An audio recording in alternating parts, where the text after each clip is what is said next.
Hello Bengali minister Tripura का जो बात करते हैं ना, ठीक से सब समझ के बात किया करो, ठीक है। जनता का रक्षा करना, जनता का ख्याल रखना आपका काम है, ठीक है। ये जनता का ऊपर में अंगुली करना ये नहीं है तेरा काम, समझ गया। किसने कहा? तेरा बाप ने कहा है क्या? सारा हम लोग का रियांग जाति ब्रो बांग्लादेश से आया हुआ है। ऐसे कैसे बोल सकते हैं तुम? कितना साल में तुम पैदा हुआ है, तुम बोल सकता है ऐसा करके हम लोग को बांग्लादेश से आया है बोल के कैसे बोल सकते हैं तुम? ठीक से अच्छा से बात किया करो, मीटिंग में भी कहीं में भी, ठीक है।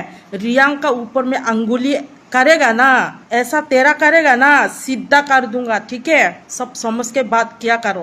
वो मीटिंग वो रियांग बांग्लादेश नी फाइमी ये मीटिंग खेये बुंगमा यो आराम के काउ सा तंफु समुइबा ब्रुबा के हा फुक्री दे रियांग बा के हा फुक्री दे काउ बा जाये सामै नै फुक्री दे आनसार रिमै नै क्रुइ दे बो बांगालीपुरा न बो बांगालीपुरा